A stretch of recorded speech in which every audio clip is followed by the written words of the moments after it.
Il existe de multiples façons de distinguer les vampires des hommes. Une d'entre elles a pour but d'identifier les coutumes vampiriques de celles humaines. L'art de séduire. Qui n'a jamais entendu parler de l'art de séduire?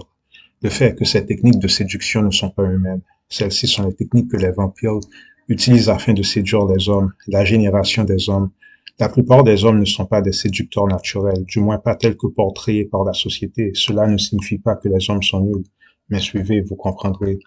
Tous les vampires ne sont pas considérés sacrés. Il existe aussi des vampires lambda. À titre d'exemple, certains vampires ne savent pas qu'ils sont vampires. Ils voient juste qu'ils sont différents des gens étant en mesure de recevoir les conditions atmosphériques.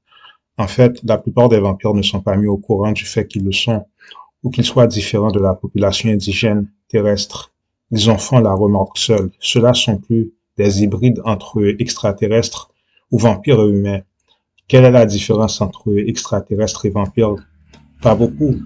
Selon notre perspective et comment on explique le phénomène, un vampire est simplement un extraterrestre de plusieurs générations qui vit sur Terre,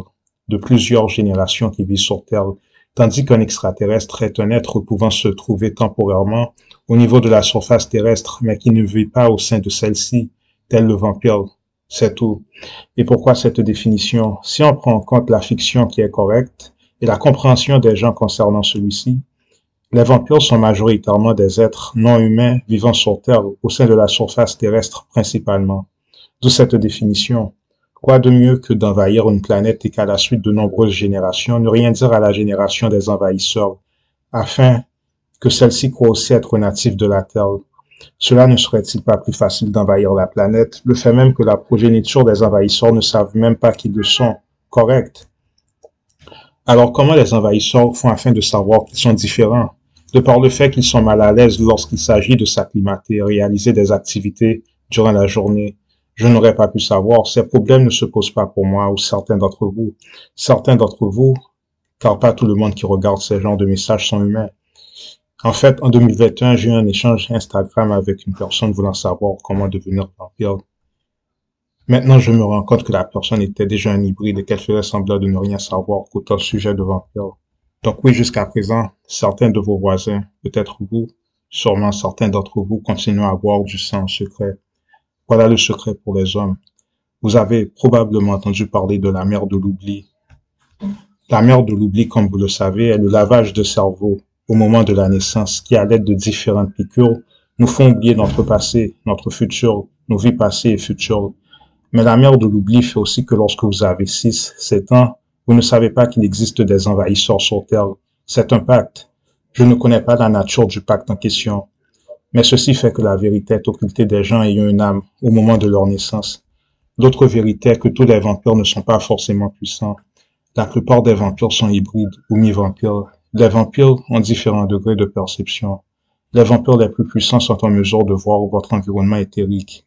Les vampires moins puissants, mais assez perceptifs, font la distinction entre hommes et leurs semblables de par l'énergie que l'homme original émet.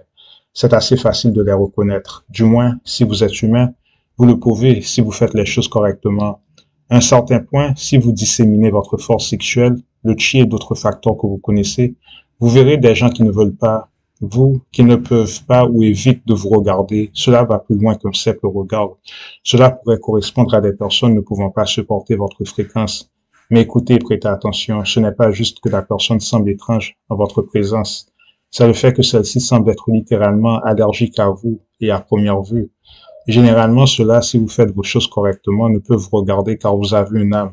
Et qu'est-ce qu'une âme? Un soleil interne en vous.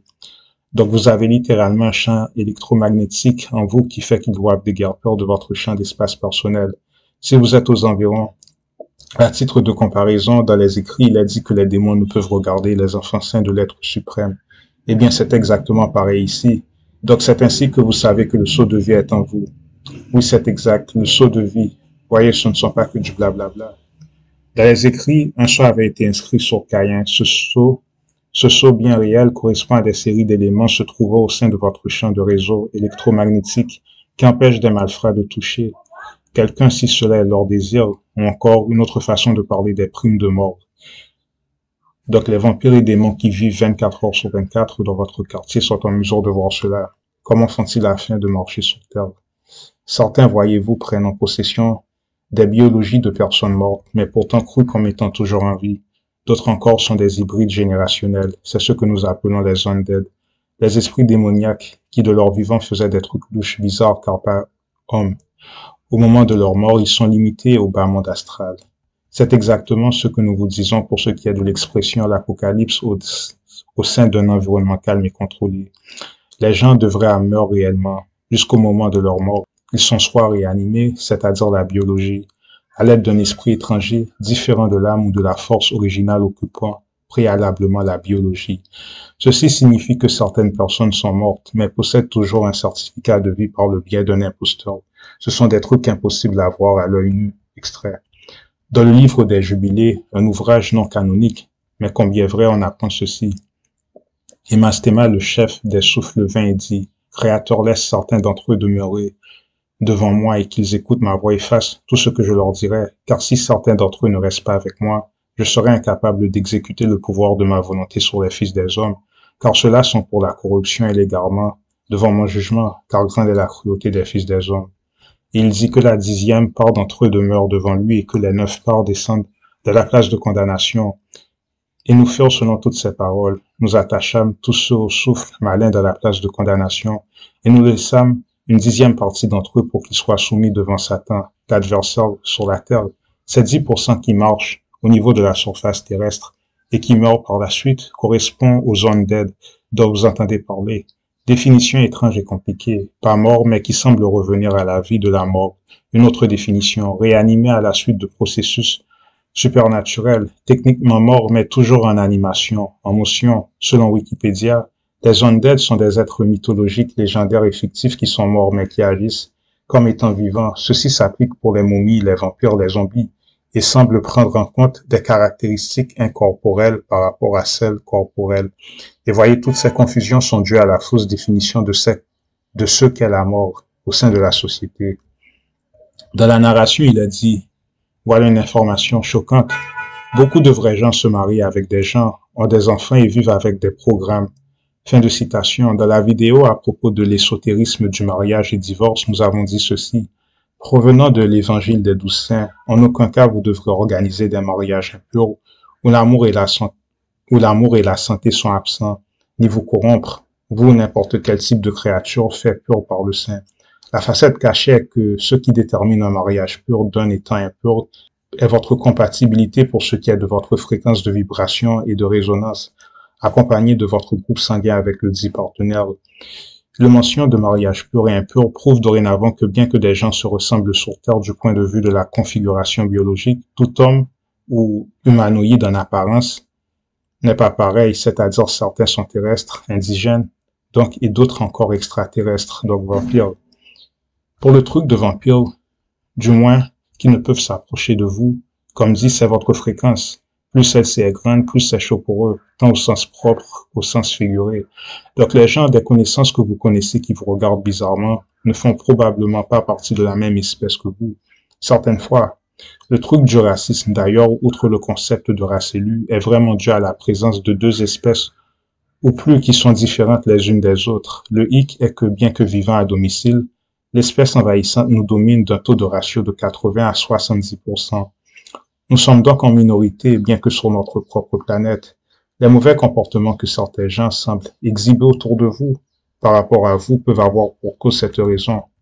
Le fait est qu'un homme vibre différemment qu'un vampire et le vampire le saura instinctivement. Encore dans le domaine de la séduction, les femmes et hommes vampires semblent être en mesure de repérer directement les hommes avec un grand champ de réseau électromagnétique. Pour les raisons expliquées, le fait notamment que les vampires sont à même de discerner la présence d'un champ de réseau de force magnétique supérieur à la moyenne. Maintenant, la question est qu'est-ce qui empêche l'homme de faire la différence si facilement? Notamment la présence du concept de la mer de l'oubli dont les gens ayant une âme sont victimes. Cela suppose que les générations extraterrestres vivant sur Terre, c'est-à-dire les vampires, ne se trouvent pas sous cette condition. Vous avez bien deviné. Voilà pourquoi, comme nous, on doit faire nos conclusions en 4, 5 et même 6 années. Ce n'est pas le cas du vampire. Il n'a pas de mal à savoir qui est qui et quelle est la classification spécifique de la dite personne. Une autre façon de les reconnaître est assez simple. Ils évitent le soleil à tout prix. Cela ne signifie pas qu'ils mourront directement à l'exposition au soleil comme dans les genres fictifs, mais ils sont mal à l'aise au soleil, et ce pour n'importe quelle réflexion solaire.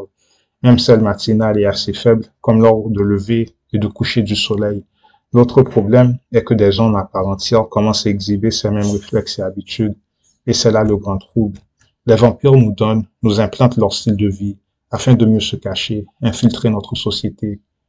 C'est malin et intelligent de leur part. Si tous les hommes agissaient comme des hommes, c'est-à-dire la présence au soleil, l'abstention de consommation de chair, entre autres, les envahisseurs auraient été beaucoup plus faciles à observer. Ici se trouve le piège. Les médias, si vous remarquez, vous incitent à éviter le soleil coûte que coûte. Bien que la matrice originale, son algorithme, se base sur la fréquence solaire, donc du soleil. Mais il se peut aussi que vous soyez une âme et que vous éprouvez pour ainsi dire quelques difficultés avec les conditions climatiques. Pourquoi donc, si vous n'adoptez pas le style de vie adéquat, vous ne pourrez pas prospérer avec les conditions climatiques actuelles. Ceci dit, il convient donc de parler de commandements. Les commandements diffèrent pour l'homme comme pour le vampire. C'est évident que le vampire a des commandements de vie différents que l'homme.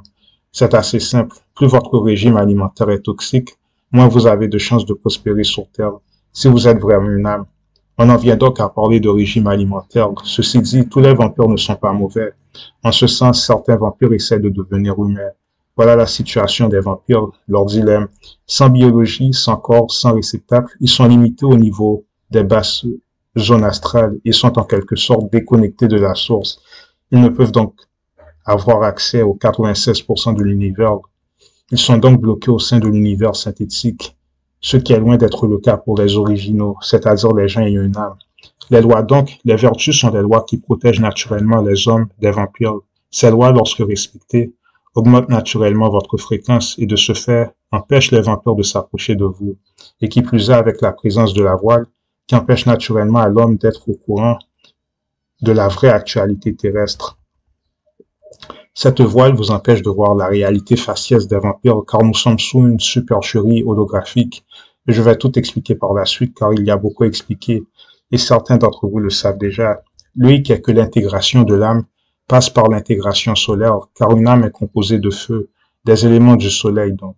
Les gens de sociétés secrètes telles que la théosophie, l'anthropologie, etc., les Rudolf Steiner, les Blavatsky, la plupart d'entre eux sont des hybrides, mi-humains, mi-vampires, c'est là le secret. Les enseignements d'une personne comme Rudolf Steiner ne sont pas destinés originellement aux gens ayant une âme, bien que vous pouvez en bénéficier, mais il parlait pour les siens, ou si vous voulez des vampires qui essaient de se rattacher à la source. Cela ne se limite pas qu'à certains Européens, mais aussi à certains Africains, Asiatiques, etc. Si vous êtes arabe ou noir, vous devez rechercher la société des soufistes, des morts, car ils ont tous pactisé ensemble. Souvenez-vous de l'extrait. Voilà ce qu'ils disent sur les Elohim. Des trans définitifs. Cela fait référence à de nombreux groupes d'entités à des points nombreux et variés de l'histoire. Les premiers Elohim étaient des hommes. Plus tard sont devenus non humains. Dieu a un pacte avec des êtres de densité 4, d'orientation négative, notamment les reptiles. Aujourd'hui, les Rosicruciens, autrement connus comme les Rosim. Fin de l'extrait. C'est à ce point que débute l'expérimentation humaine extraterrestre ou humaine vampire. Ce que vous devez comprendre est que ces sociétés secrètes représentent différentes formes d'identité, sections des Elohim à des points variés de l'histoire au niveau de l'espace-temps.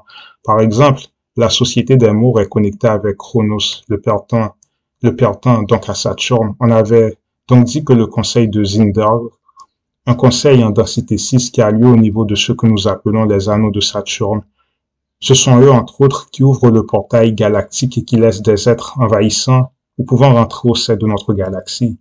La plupart des vampires européens et autres, ceux que nous appelons ainsi, viennent de la création d'une entité que vous auriez nommée Zeus, le dieu de Jupiter. Le hic est qu'ils n'ont pas une lignée féminine provenant de la source.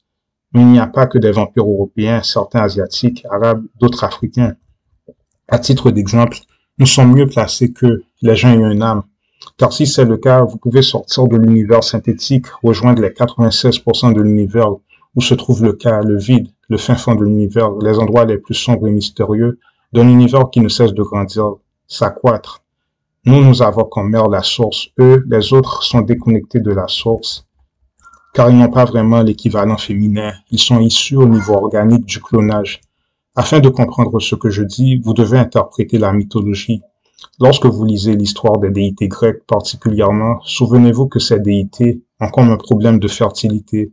Souvenez-vous aussi que la plus grande honte pour un dieu était d'être infertile. De ce que j'ai compris, cette forme d'infertilité n'est pas l'impossibilité pour eux de donner vie, mais de maintenir en vie leur création, d'établir une lignée généalogique solide durant des générations. Si vous comprenez, nous disons qu'une race ne peut se maintenir à travers l'espace-temps pour une grande période de temps que si la race en question est constituée d'une âme à part entière. Et ce n'est pas vraiment le cas de la race que nous appelons les vampires, du moins ceux qui vivent sur Terre. S'ils et lorsqu'ils meurent, ils sont limités au monde astral et voilà où cela est plus dangereux pour eux. Vous avez entendu parler de la seconde mort. La seconde mort peut impliquer la destruction d'une âme. Si une âme, pour quelque raison que ce soit, se fait détruire, c'est une seconde mort. Maintenant, pour ce qui est des entités astrales des bas mondes souterrains, celles-ci éprouvent des difficultés à se maintenir aussi dans leur propre monde, aussi bas soit-il. Si leur constitution vient à se dissoudre, c'est une seconde mort et font office de démons ou disparaissent à jamais, les undead. Voilà donc le dilemme des hybrides, des reptiles, des gris, des vampires, des gens de certaines sociétés secrètes. Ils se trouvent, pour ainsi dire, dans une course contre la montre, car il leur avait été accordé un certain délai. Le délai concerne leur temps d'exception sur Terre et la venue de l'Apocalypse. Durant ce délai, ils étaient censés pouvoir se reconnecter avec la source. Je ne sais pas s'ils ont réussi ou s'ils ont été en mesure de le faire, mais cela n'a visiblement pas été le cas de l'élite, mais peut-être pour certains d'entre eux. Pourquoi l'Apocalypse? Car l'Apocalypse représente la venue du second soleil, du second Christ, et c'est la fin d'une période de temps. En résumé, vu les choses catastrophiques qui s'annoncent, cela peut être leur fin. C'est pourquoi vous voyez beaucoup de UFO en ce moment. Nous avons dit ceci, si vous voyez, réjouissez-vous, bien que ce que vous voyez peut être mauvais. Vous pouvez toujours faire des ajustements afin de voir de plus belles choses. Cependant, lorsque vous ne voyez rien, affolez-vous. Ne rien voir peut être synonyme de seconde mort, car si vous voyez, vous avez toujours un futur. Si vous ne voyez rien, vous n'avez plus ou aucun futur. Comprenez-vous maintenant? Dès lors, l'Apocalypse n'est pas vraiment un événement catastrophique. Ça l'est pour ceux qui ne sont pas prêts ou qui sont en déficit au niveau de l'âme. L'Apocalypse n'est donc pas notre ennemi. Votre ennemi, dépendamment de la situation de la personne ayant une âme. Ceci dit, pour le truc avec Zeus, nous ne les avons pas glorifiés loin de là. Bien qu'ils soient patriarcaux, ils n'ont même pas le patriarcal, le masculin divin, le vrai patriarcal, le Père ou le Soleil. Nous avons donc à la fois la source et le masculin divin, ainsi que le féminin, ceux qui en aucun cas leur situation. Ils viennent donc sur Terre sans avoir l'esprit de la Terre qui réside en eux, l'essence de la Terre. Et c'est pourquoi ils ne peuvent s'ajuster aux conditions climatiques et atmosphériques terrestres. Et souvenez-vous que Zeus faisait office d'Olympien, la seconde lignée de Dieu, non la première. Gaïa fait office de première, de source manifestée en astre. Et vous avez cela en vous. Le plus grand mystère de l'univers est créer une âme. Et comment faire afin de créer une âme? Voici des extraits révélateurs et assez effrayants. Il apparaît que Dennis Smith Jr. n'a pas été l'unique échange pressenti à devoir consommer des recettes culinaires de Phil Jackson, l'homme aux 11 bagues, lors des échanges NBA de l'édition 2017. L'attaquant des Chicago Bulls a révélé mercredi que l'ancien président des New York Knicks lui a fait consommer de la viande crue lors d'une rencontre au sein de la même ville. Il m'a fait goûter du poisson et du steak cru. Je n'ai pas du tout aimé. Quoi de plus normal? Smith, qui s'est fait échanger au Dallas Maverick, a déclaré en août que Jackson l'a pressurisé à consommer de l'octopus lors d'un dîner de pré-échange.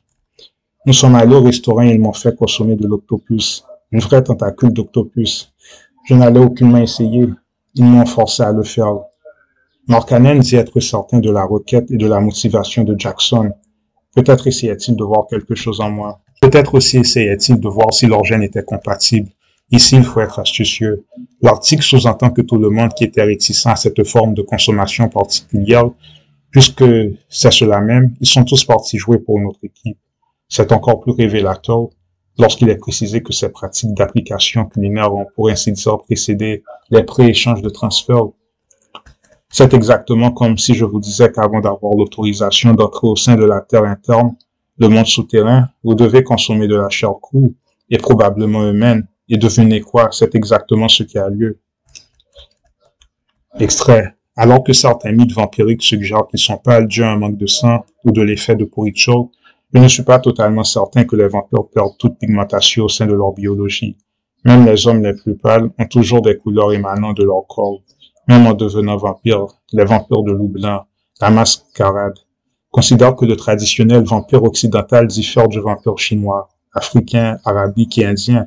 La question est pourquoi la construction sociale vampirique est catégorisée comme blanche. La réponse est que la dernière vague de vampires, le centre, vit principalement en Europe de nos jours, bien qu'à des époques précédentes, leur centre de base se situait certaines fois en Afrique, d'autres fois en Asie. C'est notamment pourquoi l'élite vit en Europe actuellement, du moins leurs membres, la cour royale. Car afin de suivre le déplacement des vampires, il ne suffit que de suivre les différentes vagues civilisatrices. Autre extrait. Oui, nous existons bel et bien. Il serait impossible de décrire ce que nous sommes à l'homme de base. Les hommes sont attachés à l'existence physique et n'ont pas en eux ce qu'ils appellent de leur propre dire la vérité absolue. Et ceci est un mensonge. L'ignorance à la vérité absolue est due au fait de la voile qu'ils ont placée après nous avoir envahis. Il l'avoue lui-même. Reprenons. L'homme vient au sein de ce monde sans connaissance et incapable de se remémorer leurs existences précédant la naissance physique. Nous consommons de l'énergie d'autres êtres vivants ainsi que du sang sucré tel une drogue, notre whisky. Si vous le feriez, vous auriez eu un tel émoi, émotion. La différence fondamentale entre les nôtres et les vôtres se situe au niveau de la division cellulaire et l'anatomie, au sein de différences crâniennes, cérébrales, musculaires. Ne vous attendez à rien, aucune révélation pour ce qui est de notre situation. Lorsque vous nous rencontrez, nous avons été forcés de vivre au sein de petits groupes et nous recommençons tout juste à vivre au sein de vous. À vos côtés, nous révéler provoquerait des situations indésirables. Et pour ce qui est de l'observation de clinique, celui-ci n'existe point. Nous n'avons guère besoin de vos docteurs. Certains d'entre eux travaillent en fait au sein même de la société. Reprenons. Nos maladies sont inconnues de vos docteurs. Là commencent les mensonges. Prenez note. Notre RNA est incompatible à la vôtre, donc le croisement, l'hybridation résulte à la mort embryonnaire. L'unique forme embryonnaire dont nous avons entendu parler concerne la naissance de fœtus entre une femme de sang de polarité négative par opposition à l'union avec un homme de sang de polarité positive. C'est ce qu'on appelle l'insertion du rogame. Ce fait mentionné, il est possible d'hybrider certaines espèces au fil du temps sans avoir recours à des relations intimes. Ce fait d'hybridation, ce procédé est généralement mis en œuvre lorsque l'hôte envahissant n'est point en mesure de reproduire avec les natifs et que donc ces progénitures issues d'hybridation au fil du temps sont assez compatibles afin de réaliser cet objectif bien que différent en tout point. Ceci fait que la plupart des hommes ont connaissance de ce fait travaillent avec eux. Car une femme ou un homme connaissant la vérité se retrouve pour ainsi dire compromis, car qui désire tuer son propre enfant? Et donc, comme on le voit, la plupart des vrais hommes, sachant cela, travaillent avec les vampires et se rallient à leur cause, car ils sont compromis du fait du partage génétique. Voilà ce qu'il dit sur les Elohim, des trans définitifs. Cela fait référence à de nombreux groupes d'entités à des points nombreux et variés de l'histoire. Les premiers Elohim étaient des hommes, plus tard sont devenus non humains. Dieu a un pacte avec des êtres de densité 4 d'orientation négative, notamment les reptiles. Aujourd'hui, les Rosicruciens, autrement connus comme les Rossim. Le pacte est notamment reproductif, c'est assez évident. C'est pourquoi les envahisseurs, au moment de conquête d'une ville, un pays, une région, proposent un traité de paix. Quel est donc le traité de paix? Le perdant doit offrir en mariage sa fille ou son fils au roi ou à la reine de l'envahisseur. Mais pourquoi cela? Le partage du gène, cela permet de créer un lien, une liaison, une adhérence. À travers quoi? À travers les progénitures mixtes du flux de la liaison entre les envahisseurs et les perdants. Dès lors, une personne qui avait pour cause principale la protection de son identité originale se retrouve donc dans l'obligation par amour et par attachement aux nouveaux progénitures de protéger quelque chose radicalement différent, ou plutôt l'étant en partie. Nous vous répétons ceci, la plupart des vrais hommes sont compromis et sont donc ralliés à leur cause par force ou faiblesse. Extrait. Les hommes expérimentant sur nous savent-ils qu'ils font partie de l'expérimentation? Correct. Le font-ils volontairement? Ils n'en ont pas vraiment le choix. Et pourquoi cela? Ils sont déjà dans un état avancé de l'expérimentation. Fin de l'extrait. Il est donc trop tard afin de faire marche arrière. Une fois qu'est née de l'union la progéniture, c'est donc ce qui s'est passé et ce qui se passe. Reprenons.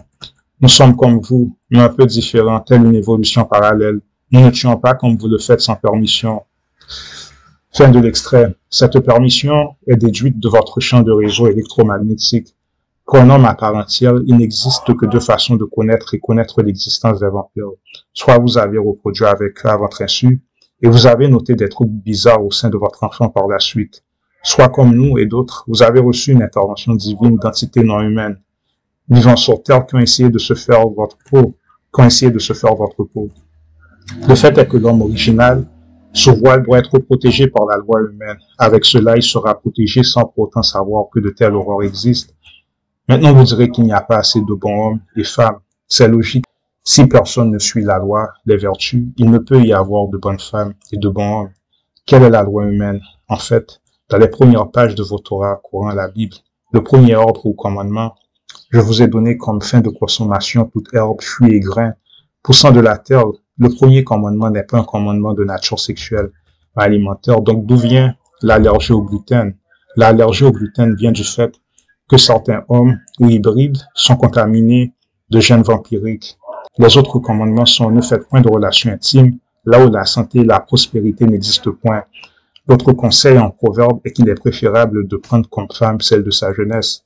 Ce n'est pas pour rien ces conseils. Tous ces trucs sont des formes d'art perdu. Pour certains, ce ne sont que des trucs abstraits. Et qu'ont fait les envahisseurs une fois la planète à leur merci? C'est dans les vidéos faites au sujet de l'Opsy Bible. Bizarrement, toutes ces vidéos ont disparu sans que YouTube ne m'en a notifié. Mais qu'ont-ils donc fait? La première chose que les envahisseurs ont fait fut de nous forcer à consommer de la chair, certaines fois de la chair humaine, extraite. Et les esprits habitant le commun des mortels afin de vivre, consommer les substances absorbées par les mortels, absorbant du même coup la force de vie des mortels, devront être connus comme des Uzians, U-Z-I-A-N, c'est-à-dire vampires. Regardez, les Uzians sont une tradition de consommation de pain accompagnée de vin intoxicant, disant à la manière des idolâtres de Bog, Gangad, mange cela car le dernier représente ma chair et bois ceci car c'est la représentation de mon sang. Où avons-nous entendu cela déjà? En Jean, chapitre 6, verset 53, vraiment je vous le dis, à moins que vous consommiez la chair du Fils de l'homme et buvez de sang, vous n'avez aucune vie en vous. Quiconque mange de ma chair et boit de mon sang a la vie éternelle. Et je les relèverai le dernier jour, car ma chair est de la vraie nourriture et mon sang une vraie boisson. Quiconque mange de ma chair et boit de mon sang demeure avec moi et moi en eux. Savez-vous que les Skull and Bones utilisent ces rituels? C'est pourquoi les francs-maçons affirment suivre la Bible. Voilà comment devenir un démon. Manger de la chair humaine. Que croyez-vous? Voici le passage le démontrant. Le livre d'Opsy. Tués lors de la cérémonie, on les apporte au maître et on met des morceaux de leur chair en dessous de sa propre cuisse. Et tous les initiés mettent leurs mains en dessous de la cuisse, car c'est le serment de Pâques par la cuisse. Et ils disent, je mets ma main en dessous de cette cuisse et je jure. Dès lors, le maître prend d'abord des morceaux de chair et en consomme. Par la suite, il passe un morceau du dernier à l'initié, disant, c'est la chair de mon corps. Mangez-en afin de commémorer moi et Bog-Gangad, quand mon sang a été établi l'église militante aux alentours de la terre. Alors l'initié prend la chair humaine et se met à en consommer. Quen, le chef prêtre, dit sur le chevet, écris ton nom en sang, et par ses os et squelettes jure. L'initié, sur le chevet, nos noms nous écrivent en sang, et par ses os et squelettes nous jurons, nous la fraternité des os et squelettes, officiellement les Skull and Bones, en anglais. À quoi fais-tu référence lorsque tu mentionnes un style de vie spirituel? Nous voulons que tu ne consommes jamais quelque chose pouvant respirer, viande, poisson, oiseaux, reptiles, vie moyennant les noix, les fruits et les végétaux. Tu n'as pas besoin d'autant de nourriture, d'autant plus que tu es déjà assez lourd. Autre détail important, tu dois aider autrui à accorder ton service aux gens nécessitant l'assistance dentale, même sans paiement s'ils ne peuvent payer. Ils te verront comme une bonne personne et enverront des pensées positives envers toi. Tu auras besoin de toutes les choses positives. John dit David, je ne crois pas avoir rêvé. Moi-même, je n'aime pas la viande et le poisson et n'aurais fait aucune objection à suivre le même régime alimentaire que le tien afin de collaborer avec toi. Car cela pourrait être difficile vu les habitudes alimentaires publiques. Une autre citation, tu devras réfléchir à propos de la contamination du sang provoquée par la consommation d'aliments carnivores. Quiconque fait de soi un carnivore ne peut échapper au conflit, résultant des contentions de ses propres membres, esprit et âme. L'homme devra s'en tourner, l'odeur le rendre malade et le sang le remplir d'horreur. Le boucher devrait être honteux par rapport à sa profession. Son voisin devra lui dire, tu pues le sang. À cause de la chair que tu nous as donnée, nous fumons aussi et prenons de la narcotique. À cause de la chair, nous souffrons de catharsis et pourrons au niveau des poumons. Nous puons de la pointe des pieds à la tête de la tête. Il y a tellement de secrets, mais bon, continuons. Les soi-disant traites esclavagistes, l'esclavage correspond vraiment à des générations d'hommes qui ont été vendus un peu partout sur le globe terrestre vers différentes factions de vampires. Ce que vous nommez la plantation correspond aussi à une expérimentation. Substituez le terme plantation et jardin, vous avez pratiquement la même chose, le jardin d'Éden, etc. Cela nous renvoie aux lois de ségrégation et tout. Même à la mode, le truc de femmes striées, tout cela c'est pour se moquer de la source. Mais comment? Les femmes issues de la source sont représentées avec des courbes, généralement, physiquement et aussi métaphysiquement, pour le degré de connaissance contenu en elles. Maintenant, cela ne veut rien dire, mais auparavant, avoir des courbes chez les femmes était perçu comme normal, car un signe de la source. Maintenant, ce n'est pas toujours vrai en ce sens qu'un démon peut incarner au sein de femmes courbues. Et par courbe, on ne parle pas d'obésité. C'est pourquoi les formes linéaires sont appelées masculines et celles non linéaires féminines. Ce n'est pas du blablabla, et la création est un cercle. Seuls le ou les traceurs du cercle sont en possession du point d'exception et de terminaison de l'algorithme qui correspond au cycle de la vie de la source. Et le cercle est une courbe. Donc le gospel, ou le sort du fantôme, puisque c'est littéralement la définition ghost et spell, c'est vraiment centré autour d'un enseignant, de certains disciples, qui apprennent à des gens, des non-humains, principalement à devenir ou encore redevenir humains selon leurs états. L'œuvre du gospel raconte vraiment une mission de rescousse d'un envoyé de la source afin de reconnecter des gens, des entités à la source, c'est-à-dire des personnes qui ont perdu la connexion à la source, si jamais ils en ont eu une. L'enseignant a dit qu'il n'est pas venu sauver des saints, mais des pécheurs, des gens vivant au sein de l'iniquité. Donc l'enseignant n'est jamais venu sauver les gens qui avaient des âmes et qui savaient qu'ils avaient des âmes. Il est soit venu sauver des personnes qui n'en avaient pas. Il est venu les reconnecter à la source pour tenter de le faire.